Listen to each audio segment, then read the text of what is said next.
this is going to be a myth-busting short piece. Firstly, what is hyperlexia? Well, that depends on who you ask, and my opinion does not match current, not diagnostic standards as such, but the way it's currently treated by the medical and educational profession. So a lot of people think hyperlexia is like the opposite of dyslexia. So it's like too much reading instead of problems with reading. And it's actually, it would be better explained as too much wording, as in lexicon, anyway. And it's about basically children who often, but not always, learn to read abnormally early and just like to read a lot, have a vocabulary that's too advanced for their age, and that can create real communication problems. Partly because if you're reading, the time you spend reading, you're not talking, going on the playground, doing anything else, and partly because if your vocabulary is constantly wildly different from that of the people around you, you will have communication problems. As a child, they'll think you're weird. They'll just not understand you. As you get older, a lot of people interpret $1 words or whatever you call them, like, you're using big words to make me feel stupid and make you look smart. And I have personally tried to explain to somebody that there is no way I can know what words you know, because I don't get your inner vocabulary to look through before we speak, so I can pick words you don't know to use against you, as it were, and that just makes people more angry. So the thing that I found interesting, I didn't know until I started working on the last book I wrote, is that basically there is a belief that hyperlexia is an autistic trait, and actually, if you look more in depth at diagnostic here, the issue is that there's a few things that are considered a problem if you're autistic and not a problem if you're not. So, and then there is another split if you're autistic speaker or autistic non-speaker. And pretty much anything that an autistic non-speaker, this is horrible, and I'm not endorsing this, this is how some issues are treated. So if an autistic non-speaker has a monotropic interest, that's a problem. It's something that we should pull them away from because it's impacting their ability to function. If an autistic speaker has a monotropic interest, it depends on which way to go. Can they make money out of it?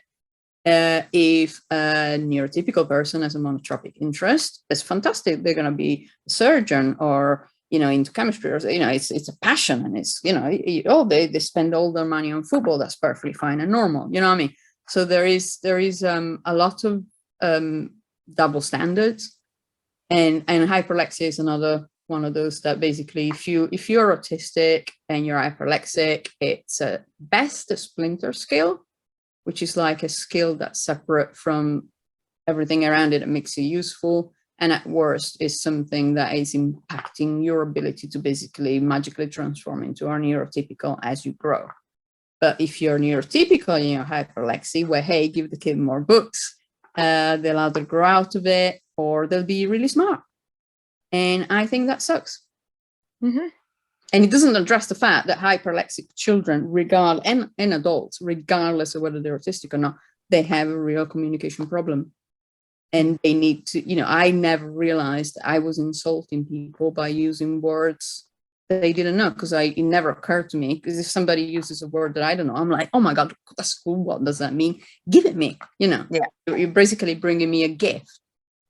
And I read, it's, if you explain it, it makes it easier to accommodate it. But if nobody tells you. Now, this question may have been answered by what you've already said, but in your opinion, what is the most common misconception about hyperlexia? That it's all about reading and that it's purely an autistic trait. It's the two things. And also, I suppose the other one is that it is inherently a good thing if it makes you a bright child, because it can make you bright but very unhappy. Can make you a very well-read, very poorly socialized, deeply unhappy child. I think you're right, because I'm hyperlexic as well. I think you're right about people thinking that you're trying to make them feel bad. I think that's the biggest, for me, the biggest misconception is that me using these words, you think I'm doing it for some social standing or for some sense of superiority. I'm doing it because it's the word best fitting what I want to say. Or is it just literally how I think? Yeah, myself and my siblings would have been accused of using Kearns English. It became a term where we were from that, oh, look at you using your Kearns English. So, because we all do it, but it wasn't about superiority. It was about being interested in words and being like, who's interested. And also I find, because I have a tendency to have my intentions and motives misconstrued a lot. So when I am nervous, I try to be more accurate in my word choice. And then you're more accurate, so you're using a different kind of vocabulary, and then that aggravates people even more. And you're just in this constant spiral. Like the more you try and patch things up, the worse you make them, because you're talking over people's heads. And it's like, I don't know what words you don't know. It's like, it's not how it works, you know. It's literally, it's impossible for me to use a word you don't know on purpose. It's just not logical, but yeah, you don't try and explain that to people. It makes them really angry. So yeah. Thank you very much, Ash. I think you've done a fantastic job of summing up and addressing some of the myths around hyperlexia. And I really appreciate you taking the time to explain. Might be horribly wrong. So, you know, this is just my opinion. Take it with several pinches of salt.